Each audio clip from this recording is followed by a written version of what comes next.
what can you tell us as to how the department, and we just have a minute till the break, but I'll hold you if I can, is dealing with this wave of violence against ICE agents? Well, Secretary Noem has ordered for all facilities, whether it be ICE or CBP, just DHS and general facilities across the nation, to be hardened the security. Our officers have to be vigilant. I mean, we just saw, and we actually just announced that earlier today, about 30 minutes ago, we confiscated a firearm from a riot that's happening right now at our Broadview facility in Chicago. And this is just 2 days after what just happened with this deranged individual opening fire indiscriminately on our ICE facility and the vans down there that led to the killing of one of the detainees and the serious injury of two of them. And thank God that our law enforcement was not injured and everyone's alive, but we're fearful we're going to see more of this. And so we're certainly going to be hardening security, but also, I mean, you've done such a great job, Jack, of pointing out the dehumanization and the demonization of our law enforcement from these media pundits and from the political left. And it has to stop now. We keep on saying, I can't tell you how many times we've had this same conversation, and yet we're just seeing more and more bloodshed. Can you tell us, do we know if this was a long gun, handgun, anything like that? I'm still getting details, Jack, on what that firearm was. But what we do know is that there's about 200 protesters, 200 rioters around this Broadview facility that's in Chicago. Within that facility is child predators, drug traffickers, those who have committed violent assaults, including against police officers. So these are truly heinous individuals. And there are these rioters outside who are trying to obstruct our law enforcement from entering that facility, and they're trying to cause chaos to operations. But among them was one of those rioters who did have that firearm. He has been arrested and that firearm confiscated. But of course, this is increasingly alarming, Jack, after what we just saw out of our Dallas ICE field office, where that deranged individual opened fire and tried to hunt down our law enforcement. Again, one individual was killed and two others are in critical condition. Those individuals are detainees, or excuse me, were detainees, and we do pray for them today. But we know with that deranged individual from the Dallas ICE field office, he was doing this because he was hell-bent on killing our law enforcement. As much as the media tries to spin this and say otherwise, we know the motivation. We saw those shell casings that had anti-ICE messages on them. He left behind handwritten notes that said he wanted to terrorize ICE agents and bring the ultimate violence to them.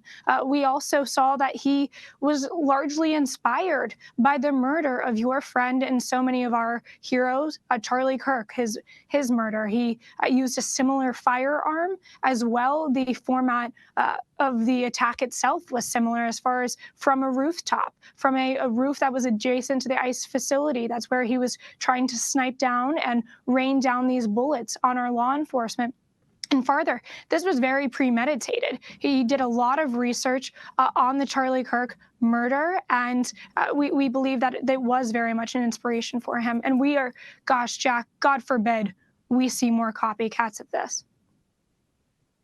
And that's something that I think we're starting to piece out, that, you know, because when I first saw the photo, when FBI Director Patel released the photos of those bullets, I have to say myself, like I'm sure so many others, the very first thing we thought of was, my gosh, that looks exactly like the bullets that were used in Charlie's assassination. And you know, you wonder just off the first glance, was this meant to be some kind of copycat message? And then, as you say, the fact that it was a Mauser, the fact that it was a bolt action rifle, the fact that it was similar brand, similar make, slightly different setup, but again, all of these pieces that come together that really seem to show that this was perhaps meant as an homage or something like that in terms of this type of violent act.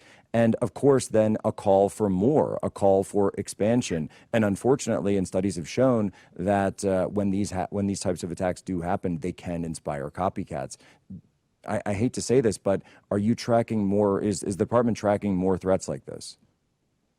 We're certainly tracking more threats like this across the country. I mean, we've seen, of course, at this ICE facility in Chicago that is a potential sticking point there.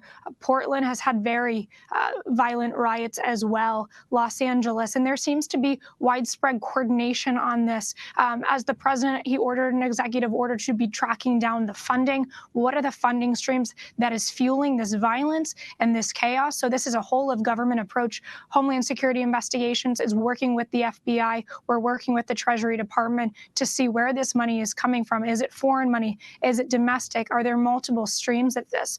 But that's what it has to come down to. And we're also working closely with the Department of Justice. How can we be preventing this? And how do we prosecute these individuals to the fullest extent of the law? And so when you talk about coordination, and of course the president signed several EOs, can you tell us, or if you can, I mean, I understand if there are current things that you want to get into because of investigations, but are you able to tell us, is this something the DHS is now able to bring certain authorities to bear because of those EOs?